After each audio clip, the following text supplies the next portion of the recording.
Assalamualaikum and good morning, sir. Today I want to interview you about engineering Oshe or call you about engineering ethics. So can you please introduce yourself, sir? Waalaikumsalam.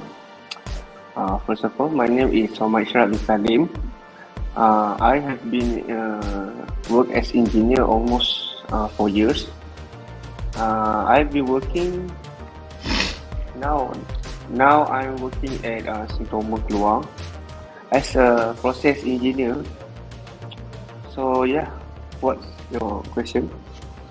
So my question is about why do you think that it's sufficient that engineer in the fulfillment of their professional duty carefully consider the safety, health and the welfare of the public, sir? Every registered engineer shall conduct himself honorably, responsibly, ethically, and lawfully as written in the Registration of Engineer Act 1967. So my next question is about do you still comply with the provision of state or federal law when such action may harm or affect the interests of their employer and client? No, because a registered engineer is required by Code of Conduct to take a reasonable measure to minimize any predictable negative consequence of operational engineering service on the environment. So my third question is about as an engineer of yours, will you ever solicit or accept a contract from a government body on which a principal or officer of your organization serve as a member?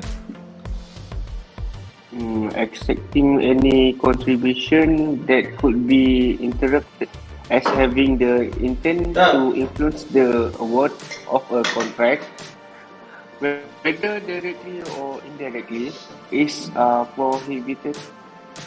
That would be a terrible error for me to make.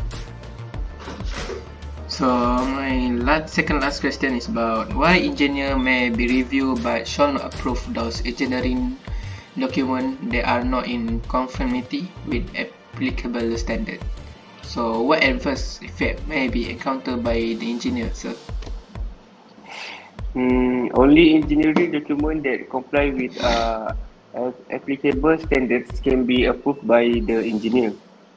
If an accident occurs, the engineer will be responsible of the engineering document approval. Yeah, so my last question about this interview is about while on duty or not, have you ever disclosed facts, data or information to outsiders without the permission of the client or employer? I'm not comfortable doing that because engineers most often the client or employer's permission before disclosing any fact, data or information, unless specifically permitted or required by the Code of Conduct. Yeah. So saya start dulu Jack. Okay, baik. So Assalamualaikum warahmatullahi wabarakatuh. So saya pelajar SEM 1 daripada UTM nak interview tentang Cik untuk subjek Oshe dan atau dikenali sebagai engineering ethics. So my first question is about what will happen if a registered professional engineer with a practicing certificate falsifies their qualification, sir? Actually, a registered professional engineer with practicing certificate shall not falsify his qualification, or else he will be subject to action based on the Code of Conduct. So my second question is what is the scope of work of a registered professional engineer with a certificate of practice to certify regulated work, sir?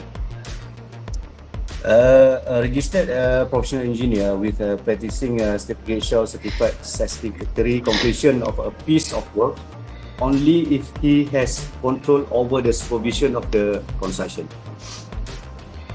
So what will happen if an engineer with a practicing certificate receive benefit from more than one party?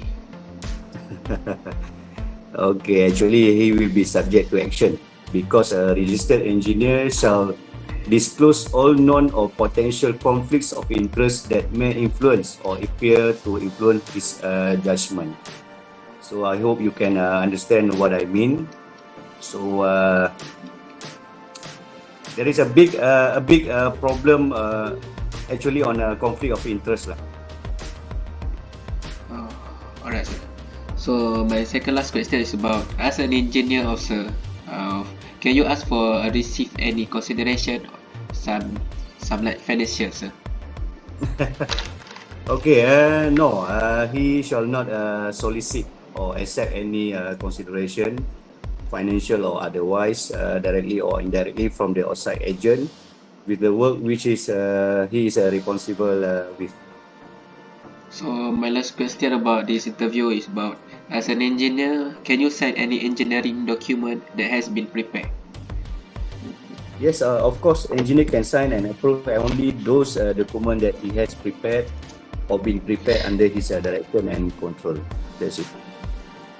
So thank you for participating of our interview about the engineering Oshe, sir. Thank you for. Okay, you are welcome. Okay, thank you.